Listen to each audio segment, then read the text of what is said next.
कुछ नहीं, फालतू है, बेकार है। जल जंगल जमीन का खाली बातें हो रही है, सब दहन हो रहा है, सब लूट हो रहा है, खुलेआम लूट हो रहा है। बहुत हमको सामने से देखे तो ऐसा लगा कि ये तो आज़ाद भारत का अलग झारखंड राज्य का कोई आदिवासी क्षेत्र, हम कहाँ आ गए। ये तो अंग्रेज से भी बदतर था। ये तो लग रहा था गुंडा का राज है या माफियाओं का राज है। बाप रे बाप, हम तो देख करके उस दृश्य को हम कल्पना नहीं कर पा रहे हैं कि एक तो गुलाम देश पर भी ऐसा शोषण नहीं हो रहा होगा। और गुलामी था तब तो लड़ा, भगत सिंह आया, सुभाष चंद्र बोस आया। आगे अब क्या करना है आपको? देखिए, डरना तो एक इंसान को स्वाभाविक है, लेकिन उस डर के वजह से हम अपना आवाज़ को कमज़ोर नहीं करेंगे, अपना लड़ाई को, अपना संघर्ष को जारी रखेंगे। हम निकलेंगे, यदि रैयतों से बात नहीं करेगा जीएम पीओ तो निश्चित तौर पे निकलेंगे। हम राज्यपाल जी तक मैटर को ले जाएंगे, हम राष्ट्रपति तक ले जाएंगे, हम केंद्रीय खनन मंत्री जी किशन रेड्डी तक हम ले जाएंगे और उसको कहेंगे ऐसा ऐसा जीएम, ऐसा ऐसा पीओ चोर टाइप का आदमी को हटाइए, अन्यथा ये सीसीएल को भी डुबा देगा।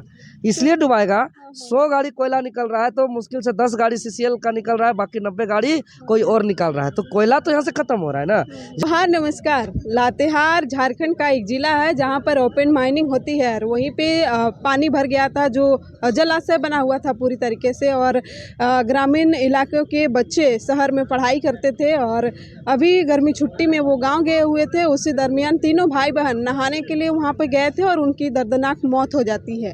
तो मुआवजा और विभिन्न मांगों को लेकर जेल कैंप के नेता बरिया उपाध्यक्ष देवेंद्र नाथ महतो और उनके साथी वहाँ पे कई दिनों से लगातार आंदोलन कर रहे थे।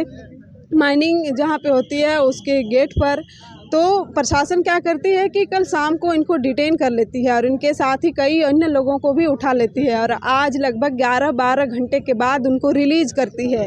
आखिर किन शर्तों के साथ इनको रिलीज किया गया और जिन मांगों को लेकर वो आंदोलन कर रहे थे, क्या वो मांग अब नहीं रहे या फिर आंदोलन स्थगित हो गया या अंदर में कोई अन्य बातें हुई, सारी चीज़ों पर बातचीत करेंगे। हमारे साथ देवेंद्र नाथ महतो हैं।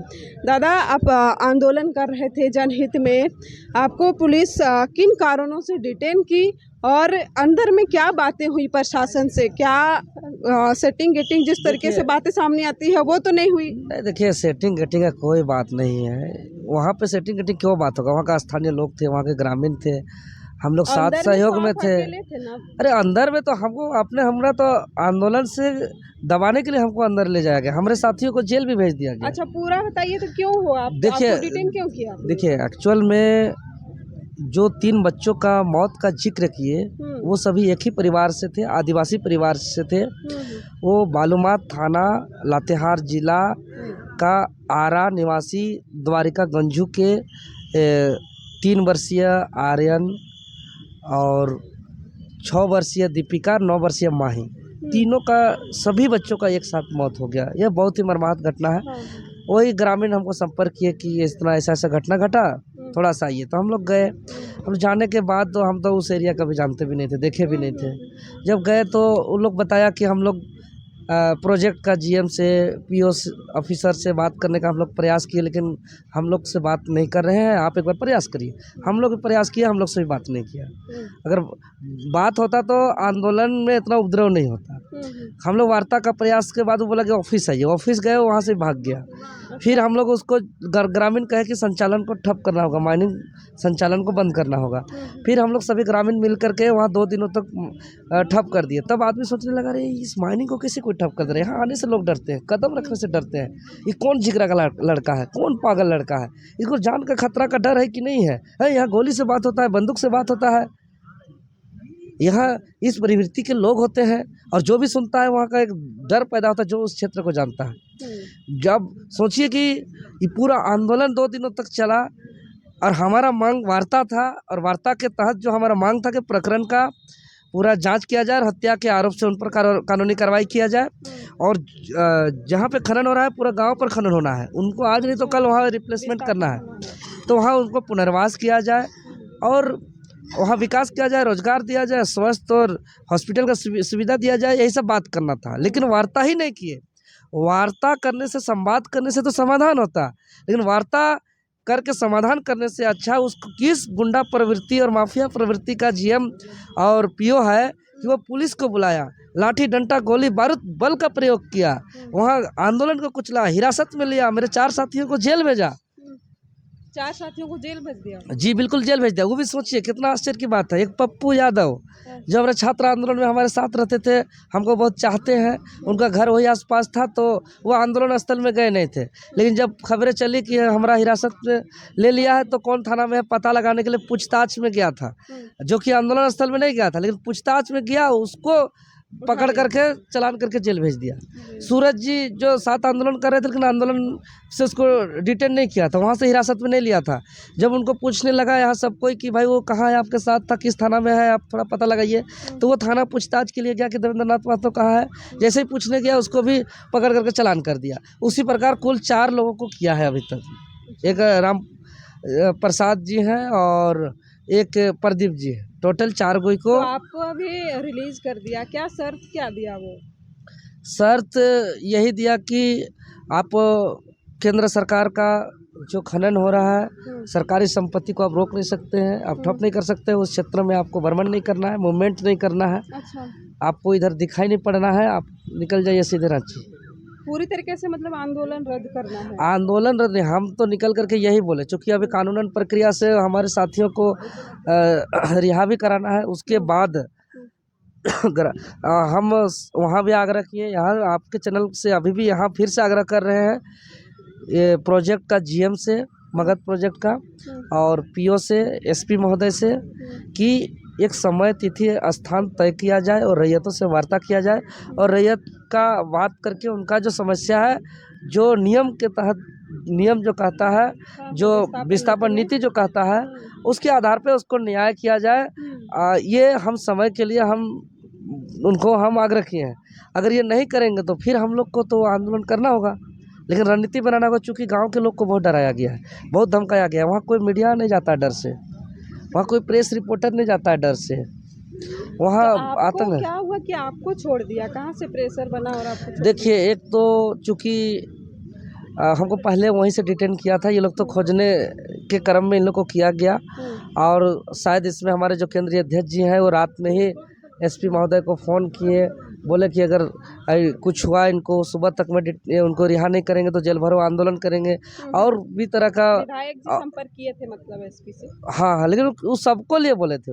लेकिन फिर एक हमको देखा, हम वहाँ भी बोले थे अगर हम, चूँकि हम पूरा कानून से लड़ते हैं, उन लोग को ये चीज़ मालूम है कि देवेंद्र नाथ महतो को संविधान का और कानून का और आंदोलन का बहुत जानकारी है, इसको बहुत नॉलेज है। चूँकि जो वो 2 घंटा का जो वो दृश्य था, रणभूमि वाला क्षेत्र एकदम रणभूमि में तब्दील हो गया था। उस समय हम इतना ऐसे तरीके से कर रहे थे, जब तक अंधेरा नहीं हुआ उन लोग को कुछ चला नहीं, जबकि वो पुलिस का पूरा छावनी था, पूरा तैनात थे। उसके बावजूद सबको हम पीछे कर दिए, लाठी डंडा गोली बारूद के साथ, तैनात के साथ, जैसे बॉर्डर में खड़ा है, लेकिन उसके बावजूद मारो गोली, मारो गोली, मारो डंडा, लेकिन सब पीछे हट गया था, कोई नहीं था। उसके बाद जैसे ही सीओ साहब आए, दिस डेट कर रहे हैं, कानून का हवाला दे रहे हैं, हम साफ साफ कहे सबको, पूरा जब मूड में आ गया, अब न तब लाठीचार्ज होगा, अब न तब गोली चलेगा, तब हम सबसे कहे, पीछे नहीं हटे उस मोमेंट में, सबको कहे कि दरी से बाहर नहीं निकलना है।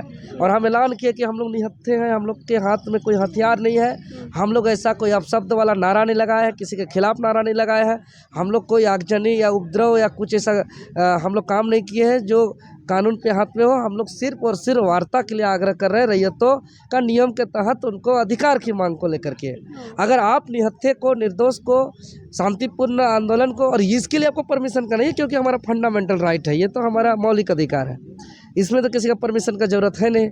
तब उन लोग को समझ गया, और हम ऐलान कर दिए कि अगर निहत्थों पर, जिसका हाथ में कुछ नहीं है, जो शांतिपूर्ण बैठे हुए, अगर कोई भी पुलिस लाठी चलाएगा उसका हम वर्दी उतरवा देंगे। हम कई पुलिस प्रशासन का वर्दी उतरवा चुके हैं। दादा, ये सब प्रक्रिया तो वहाँ पे हुआ, अब जेल जो गए हैं वो छूटेंगे ही, लेकिन जिनके घरों में 3-3 बच्चे एक साथ चले गए हैं, उनका दुख तो कम हुआ नहीं है, और उनको न्याय भी नहीं मिल पाया है, तो क्या करना है? न्याय का देखिए, वहाँ ऐसा परिस्थिति है ममता, हम बता रहे हैं, उसको गार्जियन को पूरा डरा दिया ये लोग। उनका जो पिताजी द्वारिका गोंझू है, वो छोटा मोटा काम करते हैं सीसीएल में, उनको इतना डरा दिया गया कि आप उन लोग के साथ चाहे कुछ मूवमेंट या कुछ बात करते हैं, कुछ बोलते हैं अपने बच्चों के मौत पर, कुछ उसको मुंह चुप करा दिया। अगर बोलिएगा तो उनका नौकरी ये ख़त्म कर देंगे, फंसा देंगे, जेल भेज देंगे, उसको डरा दिया। और वहाँ के लोग बड़ी डरता, तो वो डर गया है।